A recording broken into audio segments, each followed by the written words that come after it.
विनितारं भेतारं कर्मभूभृतां ज्ञातारं विश्वतत्त्वानां वन्दे तद्गुणलब्धये।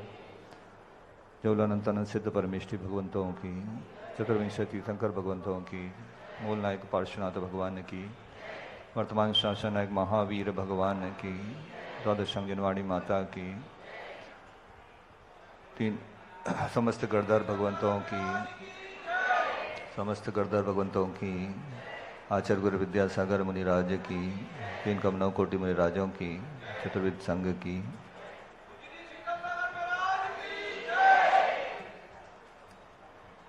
तो छठा अध्याय तत्वार्थ सूत्र का हम पढ़ रहे हैं।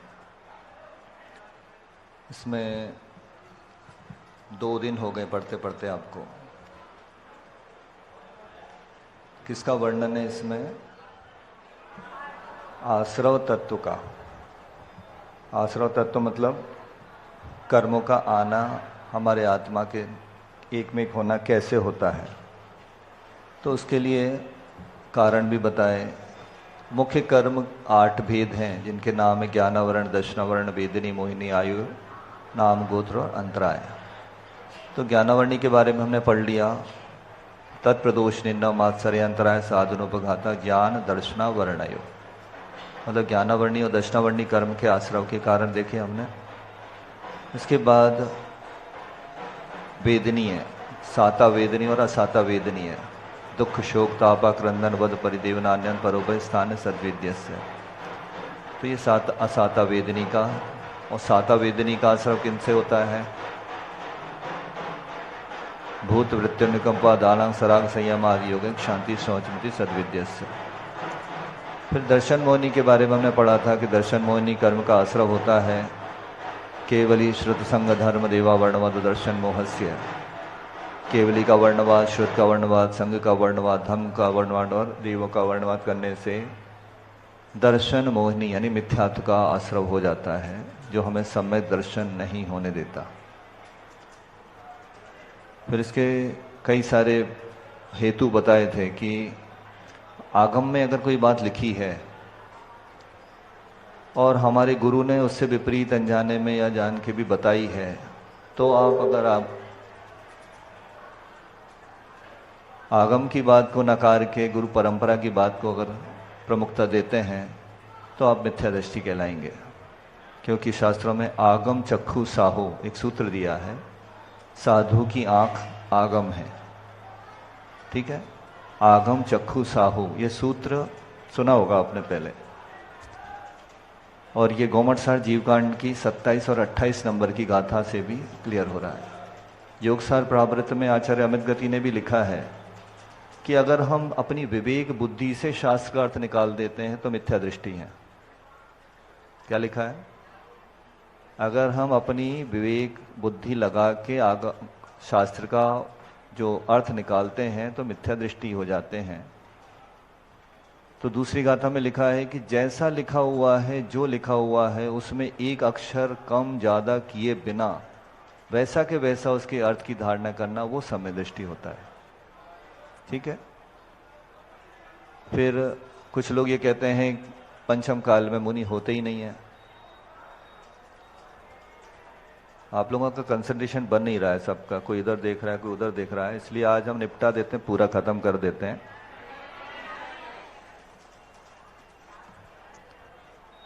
तो जो लोग ये कहते हैं कि पंचम काल में मुनि होते ही नहीं है, आजकल सच्चे मुनि मिलते नहीं है, भावलिंगी मुनि आज पंचम काल में दिखते ही नहीं है, तो उनको क्या जवाब दें आप? तो आप बहस करें या कुछ भी करने से लाभ नहीं होगा। आप अगर वो शास्त्र की ये तत्वार्थ सूत्र के अध्याय 9 का 46 और 47 नंबर का सूत्र उनको पढ़वा दें बस। अगर स्वाध्यायी है वो तो समझ जाएगा, और अगर नहीं समझा तो समझ लेना कि उसको समझाना बेकार है। क्योंकि ये सब चीज़ें कल बता चुके, इसलिए समय भी अपने पास, वैसे ही 15 मिनट लेट चल रही है गाड़ी। तो ये सब जो पुलाक बखुश आजी मुनि हैं, इनकी परिभाषा। इसी तरह मंदिर में अगर हम कोई भी क्रिया ऐसी करते हैं जिससे कर्म का बंध होता है, तो वो भी हमारे दर्शन वर्ण मोहिनी के आश्रम में होता है। ऐसे ही गुरु के सामने बैठ के कौन सी क्रिया नहीं करना चाहिए, वो सब का भी ध्यान रखना है। फिर चारित्र मोहिनी कर्म का आश्रव कैसे होता है? चारित्र मोहिनी का काम क्या होता है? आपको नियम व्रत नहीं लेने देगा, वो आपको पीछे हटाएगा।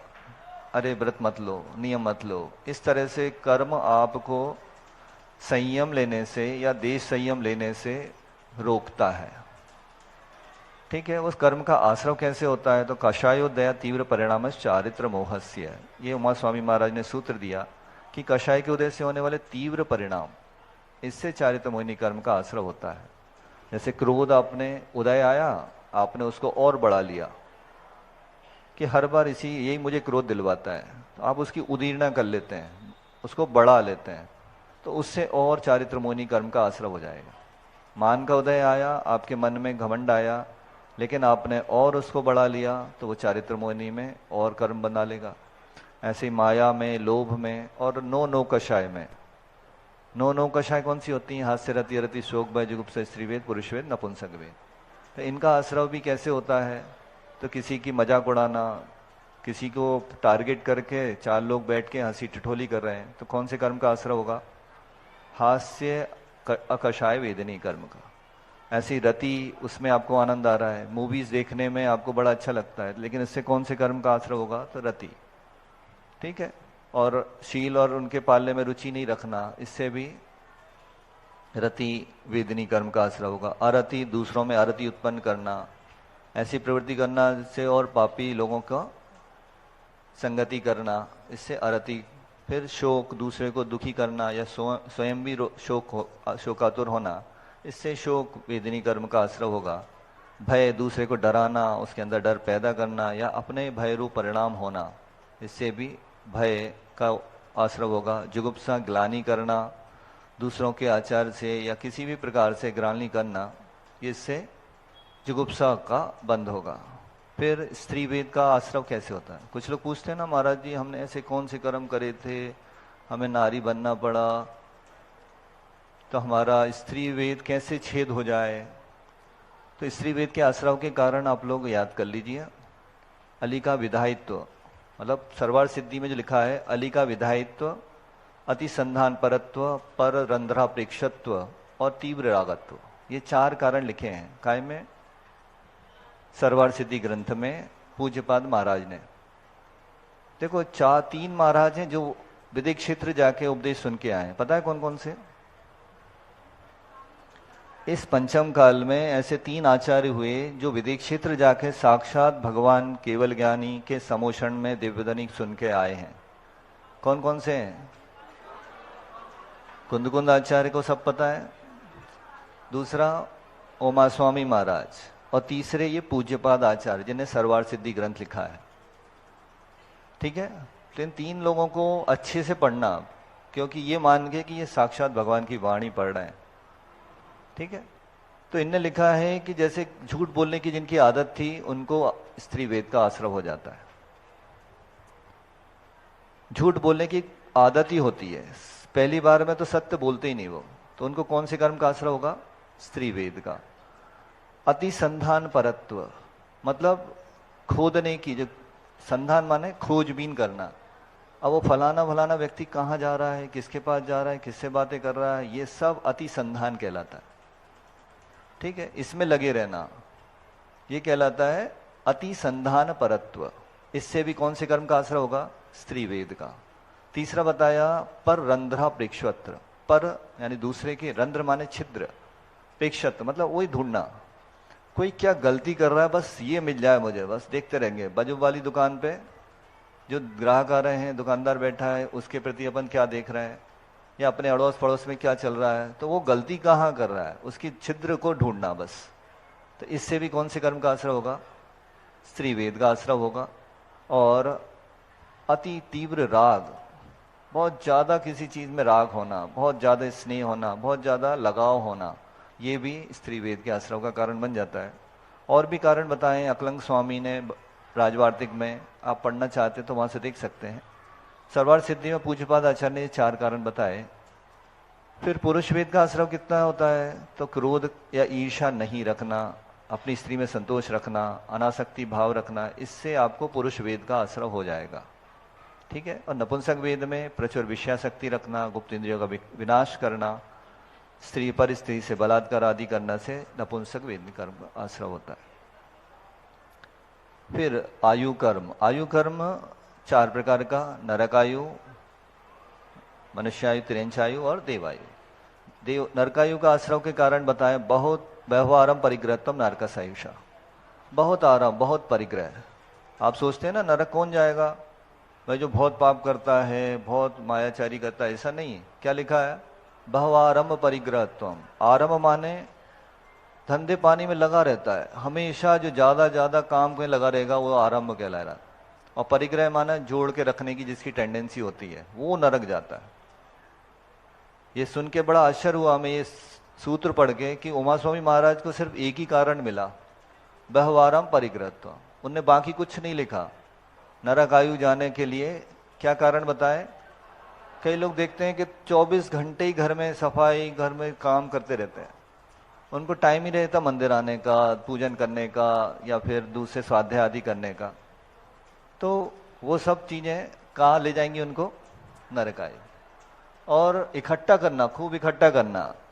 इकट्ठा करने से मतलब ये है कि दान की जिसकी भावना ही नहीं होती, अगर बहुत इकट्ठा करने के बाद भी कोई फ्रीली दान दे देता है तो वो परिग्रह नहीं कहलाएगा। ठीक है। बहुत परिग्रह माने एक भिखारी के पास भी बहुत परिग्रह हो सकता है। क्यों? क्योंकि वो कुछ छोड़ना नहीं चाहता जितना भी है उसके पास, तो उससे व्यवहारंभ और बहुत परिग्रहपना, इससे नरकायु का बंद होता है। तिरेंचायु का किससे होता है, तो छल कपट, माया तेरे के होने से, ये तिरेंचायु का बंद कारण है। और मनुष्य से, मनुष्य कौन बनता है, अल्प आरंभ परिग्रहत्व मनुष्य से, आरंभ भी कम करना और परिग्रह भी कम जोड़ना, इससे मनुष्यायु का आश्रव होता है। फिर इसके बाद देवायु का आश्रव या मनुष्यायु का और भी क्या कारण है, स्वभाव मार्दवंच, स्वभाव की मृदुता, मतलब सरलता रहना, इससे आप फिर से मनुष्य बन सकते हैं। और अगर आपने छल किया तो तिरंज बन जाएंगे, और बहुत कलाकारी की तो नरक चले जाएंगे। तो कहते हैं ना हमारे बच्चे को सब्जी खरीदना भी नहीं आता, तो क्या बनेगा, वो मनुष्य बन जाएगा या देव बन जाएगा। और जो बहुत कलाकारी से ठग के आ जाए, 5 रुपए की किलो की सब्जी वो 3 रुपए किलो में ले आए, मतलब बहुत होशियार है, कहाँ जाएगा वो। तो स्वभाव से मार्दा होना चाहिए, वो मनुष्यायु का आश्रय होगा। और च शब्द से उसके आगे देवायु का भी उससे जोड़ लेना। निश्शील व्रतत्वंच सर्वेशाम, और शील से रहित है और व्रत से रहित है तो वो किसी भी आयु में जा सकता है। जैसे भोग भूमि के जो मनुष्य तिर्यंच होते हैं वो देवायु में कैसे चले जाते हैं, ना उनके शील होता है ना व्रत होता है, तो लेकिन स्वभाव में मृदुता रहती है, किसी से कोई झगड़ा मोलना नहीं होता उनका। ठीक है, अपने आप में संतुष्ट रहते हैं। भोग भूमि के जीव नियम से कहाँ जाते हैं, स्वर्ग। तो ये निश्चिल व्रतत्वंच सर्वेशाम। फिर देवायु के बंध के आश्रय बताए, सराग संयम, संयम संयम, काम निर्जरा, बाल तपांसी दैवस्य। सराग संयम, संयम संयम, अकाम निर्जरा और बाल तप, ये देवायु के आश्रव के कारण है। सराग संयम मतलब क्या बताया था, कल बताया था ना, सराग मतलब राग सहित। तो राग सहित अवस्था कहां तक रहती है, 10वें गुण स्थान। और संयम माने जो मुनि महाराज हैं, तो छठे से लेके 10वें गुण स्थान तक क्या कहलाएगा, सराग संयम। कुछ लोग बहुत भक्तिवश बोल देते हैं वीतरागी साधु। आज इस समय कोई मिलेगा आपको वीतरागी साधु, मिलेगा क्या? पंचम काल में कोई वीतरागी नहीं है, सारे सरागी हैं, संयमी। इसलिए आप भक्ति से कह देते हैं, हम लोग मान भी लेते हैं कि महाराज जी बहुत वीतरागी हैं। वीतराग अवस्था कब आती है, 10वें गुण स्थान के बाद। और 10वें गुण स्थान तक यहाँ कोई पहुंचने वाला पंचम काल में है ही नहीं। ठीक है, तो सराग संयम यानी राग सहित संयम। ठीक है, तो वो राग का लोभ कषाय 10वें गुण स्थान तक है, तो वहां तक माना जाता है। और संयमा संयम मतलब देश संयम, पंचम गुण स्थान, श्रावक का जो होता है वो संयमा संयम। इससे कौन सी आयु का बंद होगा, देवायु का। फिर अकाम निर्जरा, अकाम निर्जरा मतलब मजबूरी में कष्ट सहन करना। जैसे आप दुकान पे खड़े हैं, भाई ग्राहक आ रहे हैं, शाम का भोजन छूट गया, अब रात में भूख लग रही है, त्याग तो है लेकिन शाम का भोजन क्यों छोड़ दिया आपने? कोई नियम लिया था क्या एकाशन का? नहीं लिया था, लेकिन फिर भी आपने छोड़ दिया, तो ये निर्जरा तो ही, उससे अकाम निर्जरा हुई, उससे भी देवायु का आश्रय होगा। लेकिन वो नहीं होगा जो सराग संयम और संयम असंयम को होता है। फिर बाल तप, जैसे मिथ्या दृष्टि जीव भी ख्याति लाभ पूजा के चक्कर में दीक्षा ले लेता है, कोई भी तपस्या करने लगता है, भाई उपवास करेंगे 10 उपवास करेंगे तो हमारा भी जुलूस निकलेगा, सम्मान होगा अनंत चतुर्दशी को, तो ये सब बाल तप कहलाता है। इससे निर्जरा भी होती है थोड़ी सी, और उससे देवायु का आश्रय भी हो सकता है। लेकिन कौन सा देव बनेगा? वो किलबिषक और अभियोग जाति का। अभियोग जाति मतलब वाहन बनना पड़ेगा। आपने देखा है कई सारे मूर्तियां यक्ष यक्षियों की रहती हैं, उनमें उनके वाहन भी बने रहते हैं नीचे। जैसे अंबिका देवी का वाहन क्या है? सिंह, सिंह वाहिनी भी बोलते हैं उसको। और उसका जो पति था पिछले जन्म में, उसका पुण्य कम था लेकिन उससे अटैचमेंट था, तो उसी स्वर्ग में गया, लेकिन वो उसका पुण्य कम था तो उसका वाहन बन गया, शेर बन गया। और वो व्रती थी तो वो अंबिका देवी बन गई। आपने कहानी सुनी अंबिका देवी की? अरे तो आपको हरिवंश पुराण पढ़ना चाहिए, अभी टाइम नहीं है, नहीं तो सुनाते हम। तो वो अंबिका देवी जो एक स्त्री थी जिसने मुनि को आहार दान दिया, उसका पति ब्राह्मणों को लेके आया आहार कराने के लिए। तो ब्राह्मणों ने देखा यहाँ से मुनि निकल के जा रहे हैं, तो बहुत पत्नी को मारता है, घर से बाहर निकाल देता है। तो पत्नी जाके एक पेड़ गिरनार के पर्वत से कूद जाती है। तो उस जगह से, उस पर्वत का नाम गिरनार, वहां से नारी गिरी थी, तो मर के वो अंबिका देवी बन जाती है। और इसका पति को बाद में पता चलता है कि मैंने बहुत गलत किया, पूरे गांव में आग लग जाती है, उसका एक घर बच जाता है। तो लोग पूछते हैं ऐसा क्यों हुआ? बोले यहाँ मुनि के आहार हुआ था इसलिए उसका घर नहीं जला, बाकी पूरा गांव जल गया। तो पति की अकल ठिकाने आती है, तो उसको बुलाने जाता है, बाद में देखता है कि मेरी पत्नी तो यहाँ से कूद के मर गई, तो वो भी मर जाता है वहां से। तो उसका पुण्य कम रहता है, तो वो जाके उसका वाहन बन जाता है शेर, तो वो अंबिका देवी बनती है, और इसका वाहन बन जाता है सिंह, तो सिंह वाहनी देवी कहलाती है। वो सोचो आप, पति के ऊपर बैठी पत्नी। तो ऐसे ही कई लोग देखे हमने कि पति देव कम पुण्य कर रहे हैं, पत्नियां बहुत कर रही हैं, तो क्या होगा अगले जन्म में? उनके ऊपर बैठेगी वो।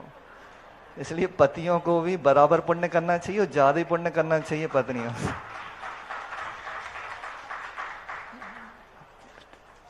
तो इस तरह से ये सराग संयम हो गया। संयमा संयम, जैसे देशव्रती है वो भी स्वर्ग जाएगा अपने अपने निर्जरा के हिसाब से। फिर इसके बाद और क्या है? सम्यक त्वंच, एक अलग से सूत्र दिया उमा स्वामी महाराज ने कि सम्यक दर्शन से भी देवायु का आश्रय होता है। सम्यक दृष्टि जीव कहाँ, कौन से निकाय में जाता है? वैमानिक ही बनता है, ठीक है। बाकी देव लोग, बाकी भवनात्रिक में मिथ्या दृष्टि भी जा सकता है, इसलिए अलग से दिया सम्यक त्वंच। और वहां से आके भी, देववायु से आके भी वो मनुष्य ही बनेगा, सम्यक दृष्टि है तो। और मिथ्या दृष्टि एक इंद्रिय आदि में चले जाते हैं। तो ये सब आप देख चुके हैं। फिर ये जैसे अकाम निर्जरा करते हैं, या कोई भी, अभी बताया ना बाल तप। अब ये बताया था हमने कि 2016 का जो नोबेल प्राइज मिला मेडिसिन फिजियोलॉजी में, ये इस वैज्ञानिक को मिला। इसका नाम है, क्या बताया था पिछली बार? बताए थे हमने, योशिनोरी ओसुमी। इसको नोबेल प्राइज मिला 2016 का, नोबेल प्राइज मेडिसिन फिजियोलॉजी में। किस चीज के लिए मिला? इसने खोज की है उपवास से चिकित्सा, किस प्रकार से उपवास किया जाए तो कौन सा रोग ठीक हो सकता है, ठीक है। जैसे जल उपवास करने से कौन सा रोग ठीक होगा, सिर्फ मठा मठा पीने से कौन सा, मतलब मठी का उपवास करोगे तो कौन सा रोग ठीक हो जाएगा। इस तरह से उसने कहा है कि उपवास करने से हमारी बॉडी में क्या चेंजेस होते हैं जिससे हमारी बॉडी में से रोग दूर हो जाते हैं। इस चीज के लिए इसको नोबेल प्राइज मिला। तो इसने जो उपवास किया या करवाए हैं वो कौन से वैरायटी में आएंगे?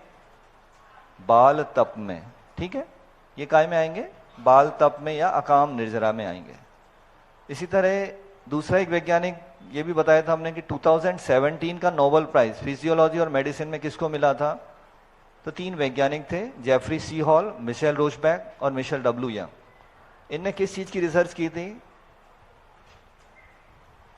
आप लोग भूल गए या आए नहीं थे उस दिन जिस दिन हमने बताया था। उनने ये खोज किया था कि रात्रि भोजन करना से हमें कौन कौन से रोग हो सकते हैं। और हमारे शरीर में एक बायोलॉजिकल क्लॉक होती है जो हमारे हॉर्मोन्स या सेक्रीशंस के बारे में कंट्रोल करती है। जैसे पूछा था हमने, किसी को डायबिटीज हो गई, डॉक्टर ने कहा इंसुलिन कम बन रहा है, तो भाई इंसुलिन कम क्यों बन रहा है? तो डॉक्टर कहता मैं कैसे बताऊं, नहीं बन रहा बस। तो इसका कारण इसने बताया कि आपकी बायोलॉजिकल क्लॉक, सर्केडियन रिदम बिगड़ गई है, उसके कारण ये गड़बड़ हो रही है। और ये कैसे होता है? जैसे रात में तीव्र प्रकाश में रहना और दिन में कम प्रकाश में रहना। लोग बाग दिन में सो जाते हैं लाइट वाइट बंद करके, कमरा क्लोज करके, और दिन में बड़े लाइट जला के टीवी देख रहे हैं या फिर काम कर रहे हैं, उससे सर्केडियन बिगड़ जाती है और उससे फिर रोग हो जाते हैं। तो ये इसने जो खोज की है वो भी किस कैटेगरी में आएगी? वो भी अकाम निजरा या बाल तप में आएगी। अब इसके बारे में हम ज़्यादा डिटेल में चर्चा नहीं कर रहे हैं, जिसको भी पढ़ना हो आके हमसे रिपोर्ट ले सकता है। पेड़ों पे एक्सपेरिमेंट किया, ऐसे ही अन्य मतों में भी, जैसे हिंदुओं में लिखा है रात्रि भोजन करना मांस खाने के समान है और रात में पानी पीना खून पीने के समान है। मार्कंडेय पुराण हिंदुओं के ग्रंथों में भी लिखा हुआ है। और महाभारत ग्रंथ है हिंदुओं का, उसमें लिखा है अचार खाना से नरक, नरक के 4 द्वार बताए। नरक से चत्वारि द्वाराणी, रात्रि भोजन, पहला रात्रि भोजन, दूसरा परिस्त्रीगमन, तीसरा संधान यानी अचार खाना, चौथा अनंत कायक, आलू प्याज लहसुन आदि खाना, इससे नरक जाते हैं। किसके ग्रंथ में लिखा है? हिंदुओं के महाभारत ग्रंथ में लिखा है। अब वो लोग पालन करेंगे तो उनका निर्जरा होगी, देव बनेंगे वो, लेकिन अकाम निर्जरा और बाल तप कहलाएगा। ठीक है। पानी छानने को लेके वैज्ञानिकों ने खोज की है कि पानी छानकर पीने से क्या होता है, तो उसमें जो कॉलेरा बैक्टीरिया रहते हैं वो क्लिंग हो जाते हैं, उसमें फंस जाते हैं।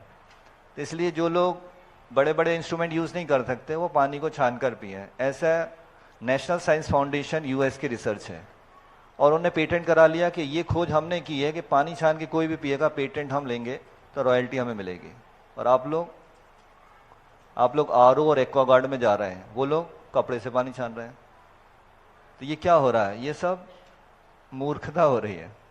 फिर इसके बाद नाम कर्म के बारे में बात करते हैं। योग वक्रता विसंवादन च शुभ से नाम न, योगों की वक्रता और विसंवादन, इससे अशुभ नाम कर्म का आश्रय होता है। तो योग वक्रता माने, योग यानी क्या होता है? मन वचन काय की क्रिया को योग कहते हैं। आपने पहला सूत्र याद किया, मन वांग कर, मन वांग काय वांग मन कर्म योग। तो योगों की वक्रता, वक्रता माने सीधा सीधा नहीं है, जो मन में है, वचन में है और काय में है, वो सीधापन नहीं है, टेढ़ापन है। मन में कुछ सोच रहे हैं, बोल कुछ रहे हैं और क्रिया कुछ कर रहे हैं। करते हैं आप लोग, सब एक्सपर्ट हैं। तो इससे कौन सी कर्म का आश्रय होगा? अशुभ नाम कर्म। नाम कर्म के कितने भेद हैं? 93 हैं, 93। जितना भी वो शरीर आदि की रचना है वो सब किस कर्म के उद्देश्य होती है? नाम कर्म। किसी को अगर अच्छी आंखें मिली हैं तो कौन से नाम कर्म। किसी को अगर एक आंख खराब मिली है तो नाम कर्म। किसी का मुंह टेढ़ा हो गया तो नाम कर्म। गोरा काला शरीर मिला, नाटा बोना मिला, लंबा चौड़ा मिला, तो ये सब कौन से कर्म से? नाम कर्म से। तो इसलिए नाम कर्म अगर शुभ है तो आपको किसी पार्लर में जाने की जरूरत नहीं पड़ेगी। तो इसलिए शुभ नाम कर्म का आश्रय कैसे होता है? तो तद विपरीतम शुभ से, यानी योगों की सरलता रखो, मन वचन काय में टेढ़ापन मत लाओ, कपट मत करो। और अब विसंवाद, विसंवाद का मतलब होता है कि जो सही मार्ग है उससे विपरीत प्रवृत्ति कराना। जैसे कुछ लोग पूजन करने आए, लेके आए भाई चलो पूजन करना चाहिए, पूजन करना चाहिए, पूजन करने लेके आए। लेकिन वो पूजन करते करते बहुत अच्छा लग रहा उनको, लेकिन एक पंडित जी ने उनसे कहा तुम्हें पता है पूजन क्यों की जाती है? तुम्हें यही नहीं पता कि आत्मा क्या होती है? तुम्हें यही नहीं पता भगवान कौन होते हैं? तो पहले ये सीखो कि सच्चे देव कौन से होते हैं, फिर पूजन करो। तो उन्हें पूजन छोड़ के क्या करवा दिया? स्वाध्याय में ले गए वो अपने। वो पंडित जी ने उनको स्वाध्याय करवाना शुरू कर दिया और पूजन बंद करवा दी। तो ये क्या है? विसंवादन कहलाता है, अन्यथा प्रवृत्ति कराना। इससे कौन से कर्म का आश्रय होगा? अशुभ नाम कर्म का। जैसे एक दिन और उदाहरण दिया था, देखो पानी पानी का ध्यान करके सामयिक करते करते वो मेंढक बन गया। तो ये जो बताया है, ये सामयिक छुड़ा दी उसकी और पानी पिलवा दिया उसको।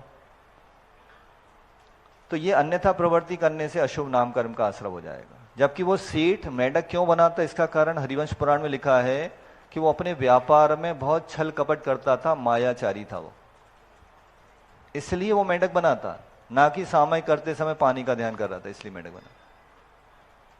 ठीक है। तो ऐसे कई विसंवादन आपको मिल जाएंगे, कई लोग बोलने वाले मिल जाएंगे जो घुमाते हैं आपको। इसलिए आप शास्त्र पढ़ो और वैसी धारणा बनाओ, और आचार्य प्रणीत शास्त्र पढ़ो और वो उसको पक्का मान के चलो। कोशिश करो संस्कृत पढ़ें, क्योंकि इसमें भी हमने बताया ना श्रुत के वर्णवाद में कई ग्रंथ, मतलब हमारे देखते देखते ही हम अभी एक बहुत बड़ी लिस्ट, एक बुक बन जाएगी जिसमें हिंदी में कुछ लिख दिया उनने, संस्कृत में वो लिखा ही नहीं था। तो इससे लोगों में भ्रांति पैदा हो रही है।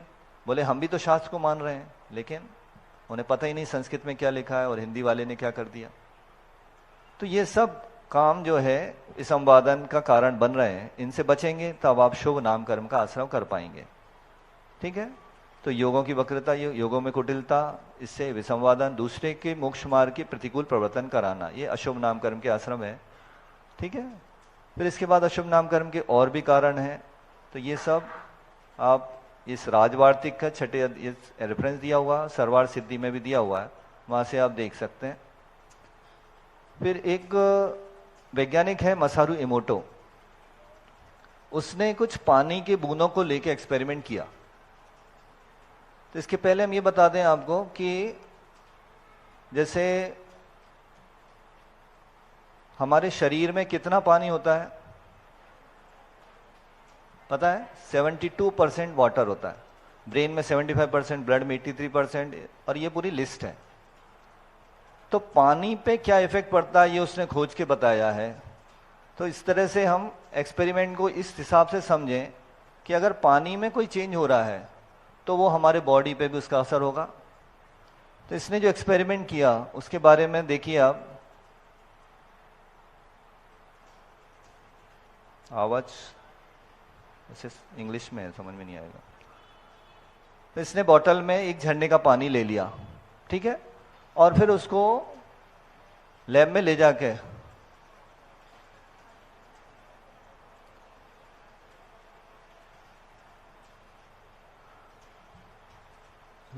जाके उसके एक एक ml के ड्रॉप्स बनाए। कितने ड्रॉप्स? लगभग 50 ड्रॉप्स बनाए। 150 ml की बोतल है, उसको ये पोटेंसी दिया उसने, एनर्जी देते हैं। तो एनर्जी देते हैं, होम्योपैथी वाले जानते होंगे कि कैसे पोटेंसी दी जाती है, उसकी एनर्जी बढ़ जाती है। फिर ये 50 ml के उसने ड्रॉप्स बनाए। कितने? 50 ड्रॉप्स एक एक ml के, और उनको सबको इकट्ठा करके फ्रीज करने रख दिया। कितने टेम्परेचर पे? -25 डिग्री सेंटीग्रेड पर फ्रीज करने रख दिया। और जब फ्रीज हो गए, वो क्रिस्टल बन गया, उनका आइस बन गया, और उनको निकाल कर फिर उसने उनको माइक्रोस्कोप के नीचे रखा -5 डिग्री सेंटीग्रेड टेम्परेचर पे, रूम टेम्परेचर -5 डिग्री पे उसने उस पानी की बूंद को रखा। और पानी की बूंद के जो चित्र आए वो उसने रिकॉर्ड किए। जैसे सामान्य पानी का जो चित्र लिया गया वो कैसा आया तो वो बताया जाएगा अभी।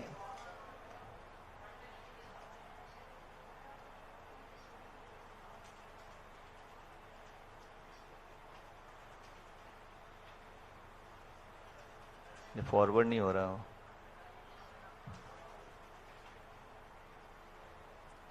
वीडियो को फॉरवर्ड करना है।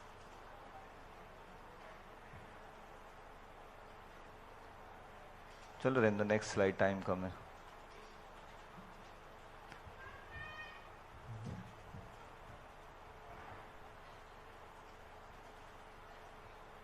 छोड़ो उसको, बंद करो। तो जो सामान्य पानी का चित्र आया वो इस तरह का था, ठीक है। फिर दूसरी बार वही एक्सपेरिमेंट किया उसने, झरने का पानी लिया, लेकिन उस समय वहां पर कोई साधु संत प्रार्थना कर रहे थे, बुद्धिस्ट हीलिंग प्रेयर चल रहा था वहां पर। और उसने वही सैंपल पानी का लिया, -25 में फ्रीज किया 50 ड्रॉप बना के, और -25 डिग्री सेंटीग्रेड पे उसको जब माइक्रोस्कोप के नीचे देखा तो अब जो पानी की बूंद का चित्र आया वो कैसा था? ऐसा।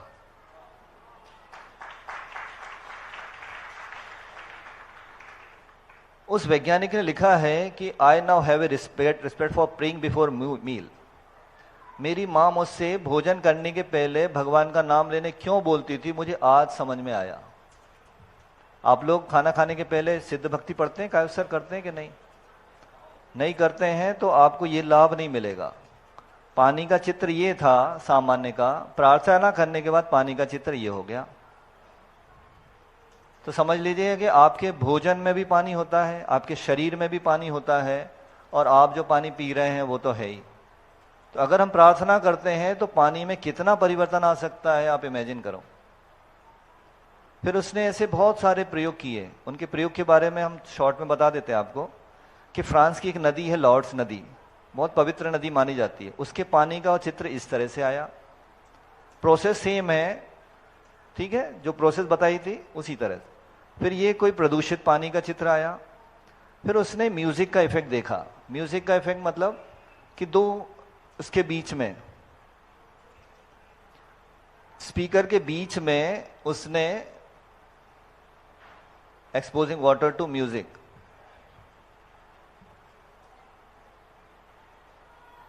दो स्पीकर के बीच में उसने पानी की बोतल को रख दिया।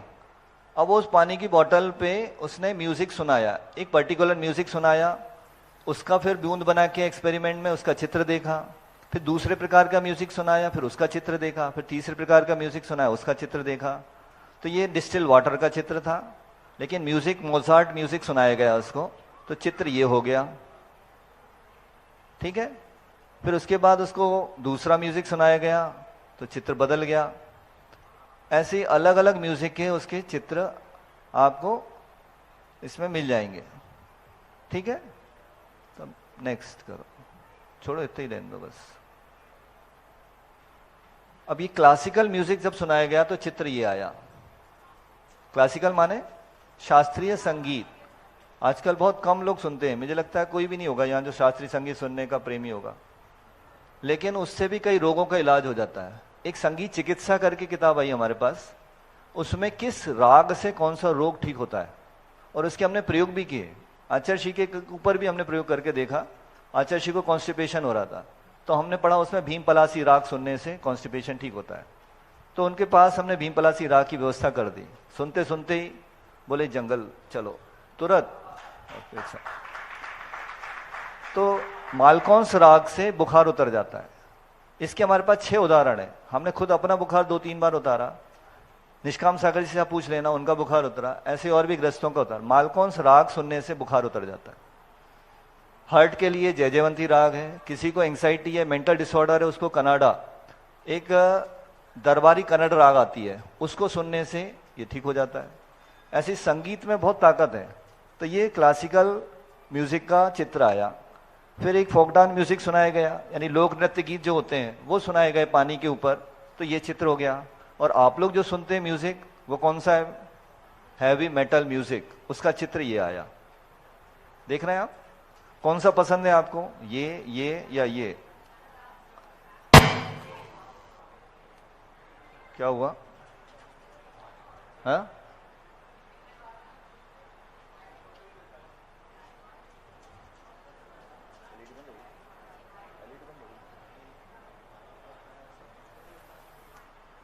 सेटिंग सही है, बाकी आप रहने दो। अब इससे ज्यादा सेटिंग नहीं चाहिए अब,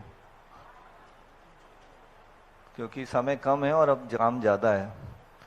फिर उसके बाद उसने कुछ वर्ड्स लिखे, पानी की बोतल के ऊपर वर्ड्स लिख दिए और उनका प्रभाव देखा जब उसने। जैसे थैंक यू लिखा उसने, जापानीज भाषा में थैंक यू लिखा, और पीस लिखा, लव लिखा, ऐसे अलग अलग शब्द लिखे।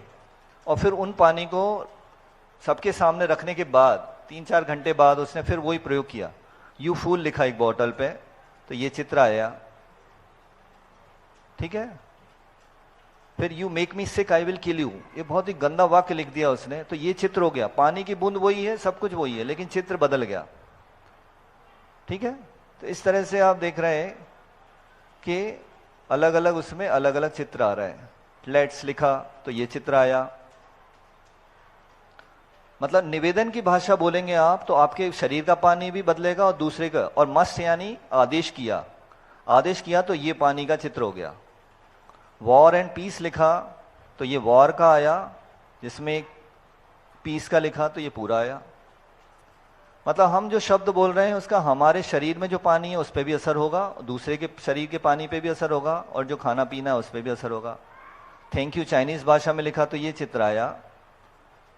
इसके पहले आपने देखा था थैंक यू कौन सी भाषा में लिखा था, जापानीज में। लव एंड थैंक्स लिखा जब उसने बॉटल के ऊपर तो ये चित्र आया। ऐसे पूरी इतनी मोटी किताब है जिसमें ये फोटो फोटो ही है, और हजारों उसने वर्ड्स का वो किया। अब देखिए आप, इसने पानी पे अकेले नहीं किया, और किसी पे भी किया। जैसे उसने 2 जार ले लिए और दोनों जार में भात डाल दिया, कुक्ड राइस, चावल पका के उसने उन दोनों में 2-2 चम्मच डाल दिया और पैक करके रख दिया उनको। एक पे लिख दिया थैंक यू, एक पे लिख दिया यू फूल, तो मूर्ख हो, ऐसा लिख दिया। 1 महीने तक दोनों जार को रखा रहा वो। तो जिस पे थैंक यू लिखा था उसका चित्र आप देख रहे हैं सफेद है, और जिस पे यू फूल लिखा था वो काला हो गया। अक्सर माताएं बच्चे को बोलती नालायक, गधा, बदमाश, तो उनके पानी में वैसा वैसा असर हो जाएगा और वैसा खराब हो जाएगा। वो बदमाश नहीं होगा तो बन जाएगा, चोर नहीं होगा तो बन जाएगा। ठीक है, तो इस तरह से हम अपने बच्चे को क्या बोल रहे हैं, राजा बेटा हमारी बात मानता है, बहुत अच्छे काम करता है, तो ये वाइट के वाइट जैसे चावल रहा ना वैसा रहेगा। ठीक है, तो इस तरह से इसने जो एक्सपेरिमेंट किए हैं उसके बारे में हमने देखा।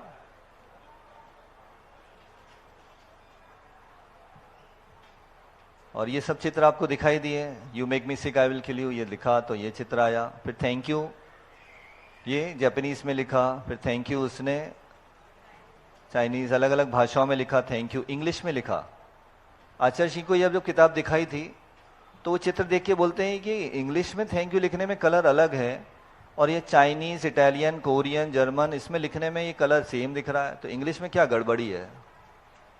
तो हमने कहा आचार्य जी पता करते हैं, इंग्लिश में कुछ तो गड़बड़ी है। फिर इसके बाद लेट्स डू इट का चित्र और डू इट, मतलब आदेश का चित्र और निवेदन का चित्र। इसलिए अपनी भाषा में अगर हम निवेदन लाएंगे, चलो ये करते हैं, चलो ऐसा होता है, नहीं ऐसा करो। माता पिताओं की भाषा बच्चों के ऊपर कैसी होती है, डू इट। और अगर लेट्स डू इट होगी तो वो बच्चे अच्छे हो जाएंगे, सुधर जाएंगे। अभी समय कम है इसलिए हम है? वो डॉक्टर से पूछ के बता। ये थैंक यू और यू फूल वाला जार दिख रहा है आपको, और 30 दिन बाद उसकी स्थिति ये थी।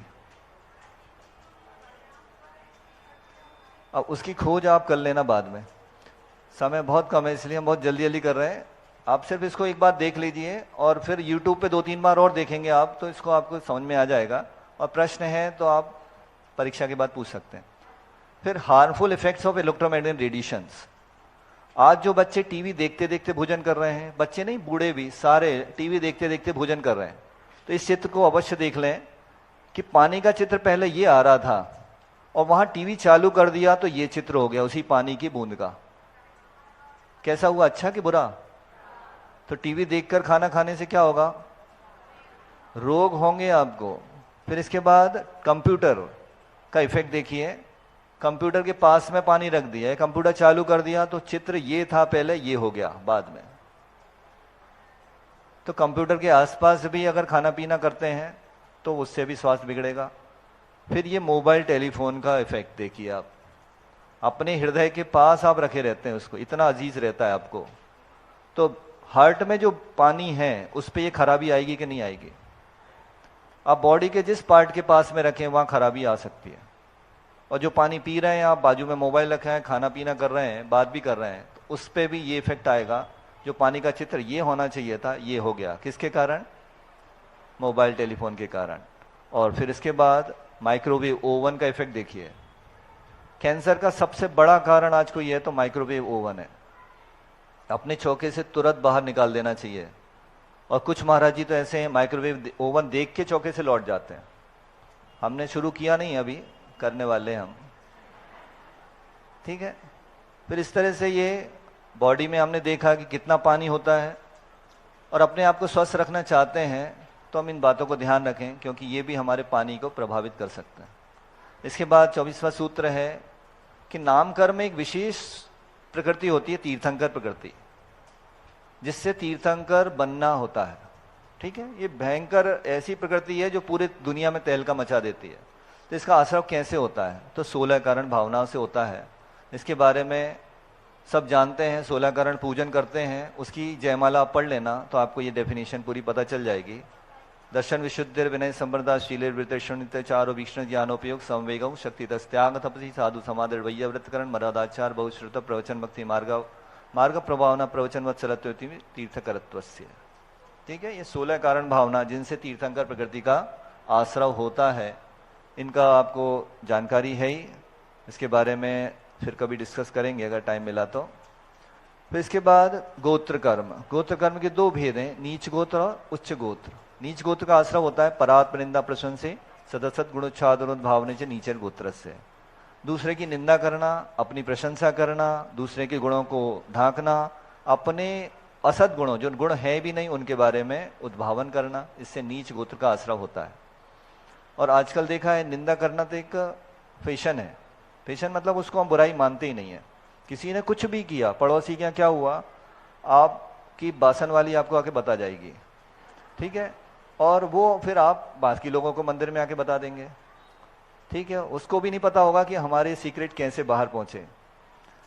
तो ये सब नीच गोत्र का आश्रय होता है। अच्छा, इसमें एक चीज और जोड़ सकते हैं हम कि नीच गोत्र का आश्रय कौन से गुणस्थान तक होता है? दूसरे गुणस्थान तक, अनंत, ठीक है। और दूसरा गुणस्थान और पहला गुणस्थान किसका होता है? मिथ्या दृष्टि का। तो जो निंदा करते दिखे उसका गुणस्थान आप बता देना कि कौन सा है। पहला गुणस्थान है, मिथ्या दृष्टि है। बात समझ में आई? अगर आपने निंदा की, आपका गुणस्थान कौन सा हो गया? मिथ्या दृष्टि, पहला गुणस्थान। और उसका विपरीत तद विपर्य नीचर वृत्तनुत्सव का चौतरस है। इसके विपरीत अगर दूसरे की प्रशंसा करते हैं, अपनी आत्मा की निंदा करते हैं, जो गुण है सदगुण है दूसरे में उसको उद्भावन करते हैं, दिखाते हैं सबको, देखो उसके अंदर कितनी सारी क्वालिटीज हैं। और जिसके असद गुण हैं, दोष हैं दूसरे के, उनको ढांकते हैं, नम्र वृत्ति रखते हैं। अनुत्सिक माने उत्सुकता नहीं रहती, एक कौतूहल नहीं रहता, उससे भी उच्च गोत्र का आश्रय होता है, ठीक है। तो जैसे अभी हमने उस दिन बताया था कि किसी के घुटनों में दर्द था, हमने उसको नियम दिया प्रशंसा करने का कि भाई सामने वाले के गुण देख के उसकी प्रशंसा करो, और उसके घुटने ठीक हो गए। कैसे ठीक हो गए? इसकी खोज की है एक लुइस हे नाम के व्यक्ति ने, महिला है, इसने किताब लिखी you can heal your life. इसने हमारे किस रोग का संबंध किन विचारों से है वो लिखा हुआ है। लगभग 450 रोगों के नाम दिए हैं, और उनमें ये लिखा हुआ है एक एक रोग का कि किस कारण से कौन सा रोग होता है। ये किताब आपको दुनिया में कहीं भी मिल जाएगी, ठीक है। तो आप इसको परचेस करके इसको पढ़ें। और इसमें लिखा हुआ है जैसे रिसेंटमेंट कॉजेस कैंसर, अस्वीकृति होने से कैंसर होता है, अगर एक्सेप्टेंस हो जाए तो गांठ घुल जाती हैं। इसका प्रयोग हमने 3 लोगों पे करके देख लिया, तीनों की गांठें घुल गई, कैंसर ठीक हो गया। फिर उसमें लिखा क्रिटिसिज्म कॉजेस आर्थराइटिस, निंदा करने से जोड़ों में दर्द हो जाता है। तो करीब 5 लोगों को अपने आप प्रशंसा का नियम दिया था जिनके घुटने ठीक हो गए। पहले दर्द करते थे, उठते बैठते नहीं बनता था। उसमें एक दीदी भी थी जो अभी यहाँ नहीं है, उनने आके बताए थे हम बैठ नहीं पाते थे, लेकिन जब से हमने प्रशंसा करने का नियम लिया वो बैठने लगी हैं, उनके जोड़ों में जो दर्द था बहुत कम हो गया, ठीक है। तो इससे भी हमारा गोत्र कर्म का तो है ही संबंध, अभी के हमारे साता और असाता का भी संबंध है।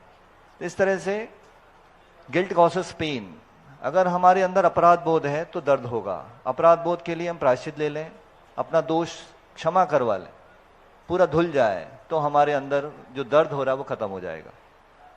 फिर विघ्न करण मंत्रायस्य, ये अंतिम सूत्र है। विघ्न करने से, काय में विघ्न करना है तो दान में, लाभ, भोग, उपभोग और वीर में। तो ये अंतराय कर्म के 5 भेद हुए। दान आदि में विघ्न डालना मतलब कोई दान देना चाहता है, कोई दे रहा है, उसमें हमने कह दिया नहीं इसको दान देने से कोई लाभ नहीं है, या मंदिर मत दो, कुछ मतलब नहीं है, बहुत पैसा है, तो इस तरह से दान में विघ्न डाल दिया। किसी को लाभ हो रहा था, फायदा होने वाला था, हमने ऐसा कर दिया कि अरे वो शेयर गिर जाएगा, मतलब इसको, तो इस तरह से उसको लाभ में हमने विघ्न कर दिया।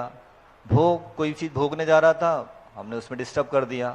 उपभोग माने जो बार बार भोगने हो गए, गाड़ी पंचर कर दी तो वो उसका उपभोग अंतराय हो गया। वीर्य अंतराय मतलब किसी की शारीरिक बल।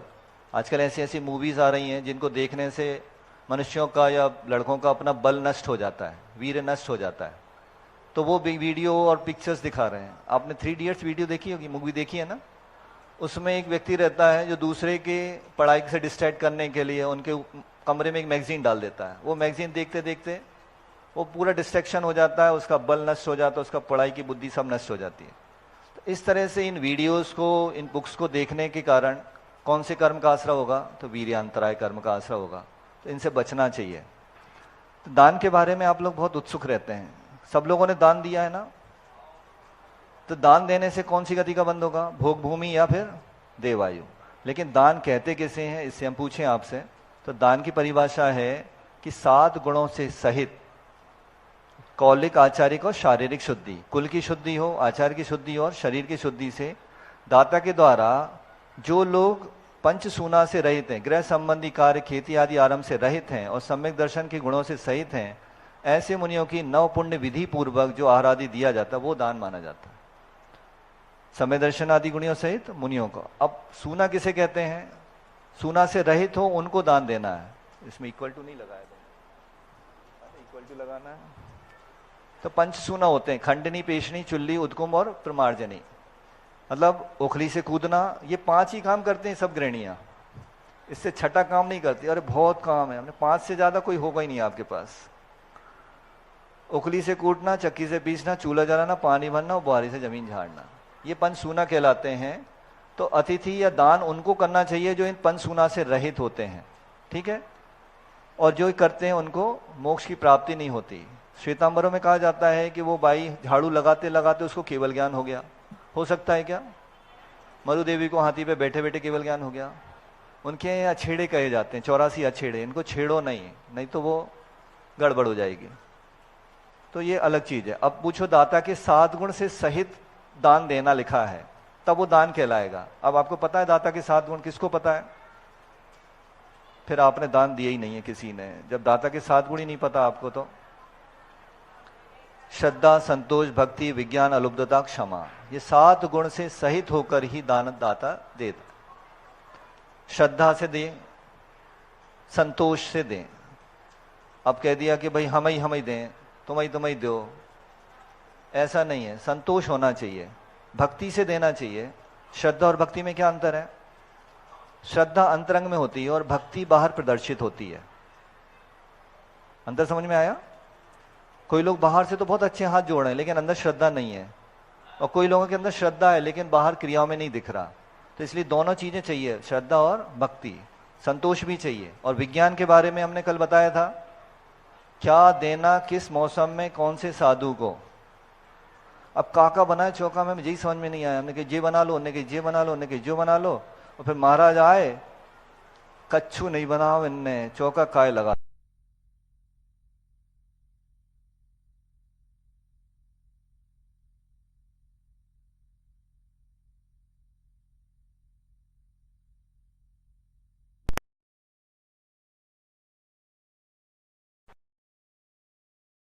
सकते हो, और कम खाएं और ना खाएं आप अवॉइड कर सकते हो, ठीक है। वो चार्ट आपको मिल गया? सबको नहीं मिला तो वो खड़े हैं ना, उनके पूरे बाल खींच लेना आप, नहीं दें तो।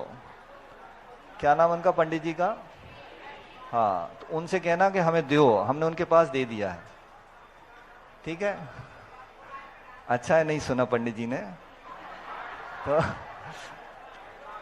तो विज्ञान मतलब क्या हुआ? आपको ज्ञान होना चाहिए कब दान, कैसा दान, कौन सा दान, कैसे देना, ठीक है।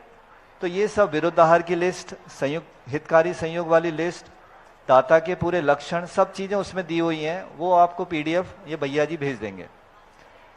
फिर क्षमा, क्षमा भी आपको रखना है दान देते समय, गुस्सा नहीं करना ना। कई लोग बहुत गुस्से में आके, अब हमारे चौका में हम ही नहीं दे पा रहे, ऐसा नहीं।